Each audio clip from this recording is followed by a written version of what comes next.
Nah, di sini saya ada jenjang karir diabetes. Saya bikin ilustrasi ya.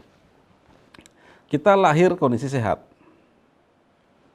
Pada saat sehat itu badannya fit, triglyceridnya normal, asam urat normal, kolesterol normal, makan banyak oke, gula darah pun normal. Nah, pada saat kita sehat ini pankreas itu santai dan happy. Nah, begitu. Kemudian hidup berlanjut, Bapak Ibu. Hidup berlanjut. Masuklah ke pre-diabetes.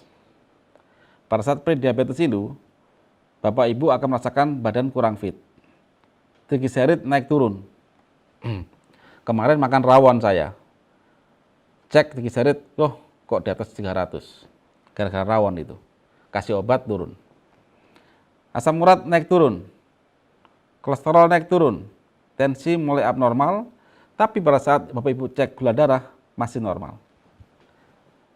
Tapi jika Bapak cek kadar insulin, dia sangat tinggi. Nah, jadi itu ya. Nah, pada saat ini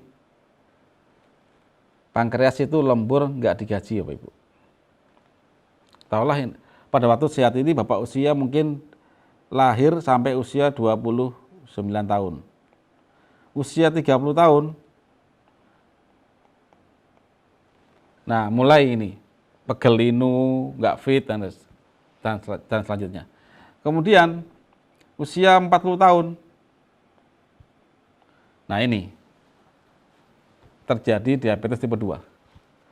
Pada kondisi ini, ya, badan kurus. Pada usia 40 tahun, ya, badan kurus. Triglycerid, asam urat, kolesterol, itu janjian naik semuanya. Kemudian tensinya pun tinggi, gula darah pun tinggi, hidup sebab bingung, maka Bapak Ibu akan berobat.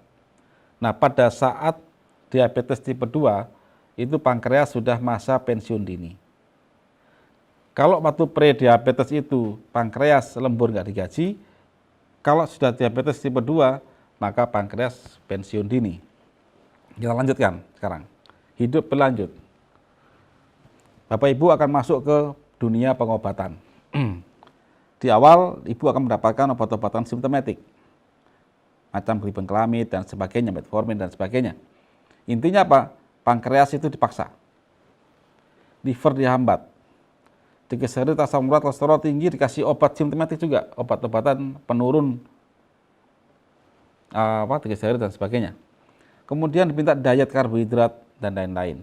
Hidup mulai sulit, gula masih terkontrol. Nah, pada saat ini Bapak Ibu, pankreas kerja rodi.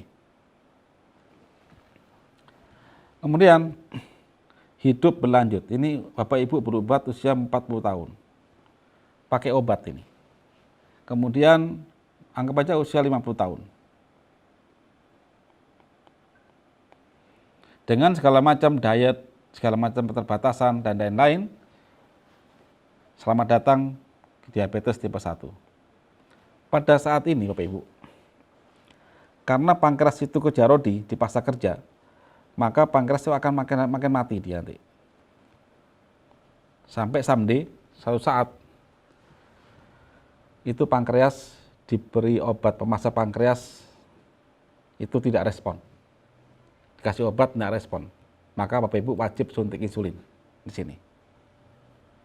Nah, pada saat diabetes tipe 1 ini, maka pasien wajib suntik insulin. Komplikasi triglycerid, kolesterol tertinggi, tensi tinggi, stroke menanti. Nah, disinilah kita harus berjuang bagaimana bisa sembuh secara serentak, Bapak Ibu. Nah, ini yang nggak pernah dijawab. Kenapa terjadi resistensi insulin? Kenapa triglycerid, kolesterol kok tinggi? Sebelum diabetes, kenapa mayoritas diawali permasalahan aliran darah seperti hipertensi, dan sebagainya? Kenapa pasien yang sudah diet mati-matian kok makin hari makin turun kesehatannya? Fakta ini kan Bapak Ibu ya. Berobat kemanapun Bapak Ibu, dengan cara-cara simptomatik seperti tadi itu, maka Bapak Ibu tidak akan pernah mendapatkan kesembuhan. Baik itu herbal maupun itu dengan cara-cara yang konvensional di rumah sakit. Nah, terus kenapa sudah minum obat kolesterol dan lain-lain kok masih stroke dan jantung? Berapa banyak kita melihat berita tetangga kita, artis dan sebagainya, tokoh-tokoh penting berobat terus ya, hipertensi, dia minum obat-obat penurun tensi, pengecek darah, kok dia masih serangan jantung dan ring jantung. Question, kenapa sudah suntik insulin, tapi kesehatan pasien tidak bisa seperti orang sehat?